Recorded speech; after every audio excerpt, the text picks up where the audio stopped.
Hello students, in this lecture video I'll be telling you about chapter 1, the living world. So this chapter covers what is living, that diversity, taxonomic categories and taxonomical aids. So in this video I'll be covering what is living and what is the diversity in the living world. So let's get started. Living world includes lot many plants, animals, bacteria, fungus, lots of oceans, forests, all the habitats. There is a wide range of living organisms. Let us understand how we define a living organism. There are certain distinctive characteristics which are exhibited by living organisms like growth, reproduction, ability to sense environment with a suitable response, that is consciousness, and these are specific features of a living organism.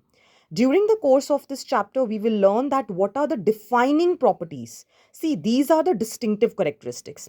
Some are defining properties. Defining properties means that without which a living organism cannot be considered as living. For example, all living organisms grow.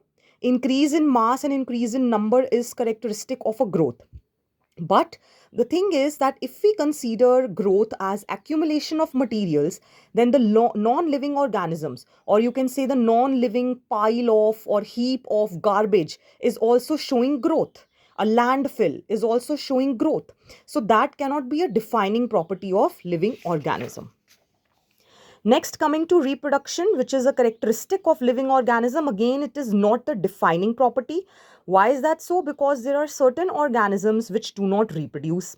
For example, some honeybees, the male members, and then there are certain infertile couples which do not reproduce, but they are living. So this also cannot be the defining property.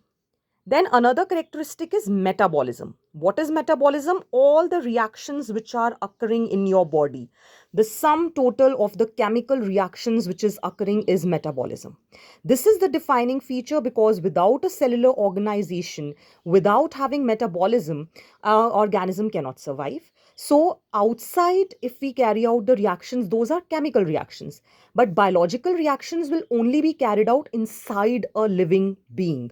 So that is why it is the defining feature. Next, coming to consciousness, again to handle the situations, our response defines the property of a living organism. We sense our environment and accordingly we respond to the environmental conditions. For example, a person is in coma. Will we consider that organism as living or dead? We will say that the person is not conscious. So the person is brain dead, we will consider. Living organisms are self-replicating. They replicate, they multiply, they evolve and regulate, and it is a self-sufficient system. So it is in dynamic in nature. It will not ever achieve a steady state. Steady state means it will reach equilibrium and that will lead to death. Next is diversity in the living organisms, in the living world. So first term is biodiversity. Always split the term biodiversity. Diversity in the biological world, in the living organisms. So the number of species which are so far known are 1.7 to 1.8 million. So this represents the biodiversity on the planet.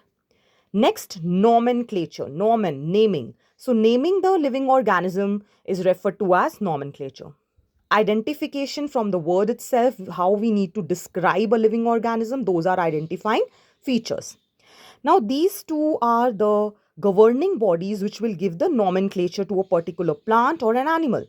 ICBN, International Code for Botanical Nomenclature. ICZN, International Code of Zoological Nomenclature. So this will help to describe the organism and give universal names which will make our study simpler. So what type of nomenclature was given? Binomial nomenclature. Bi means two parts of the name. Okay, one is the first is generic name, the next is the specific epithet. This was given by Carolus Linnaeus. Now let us understand with this example of mango. We all love mango.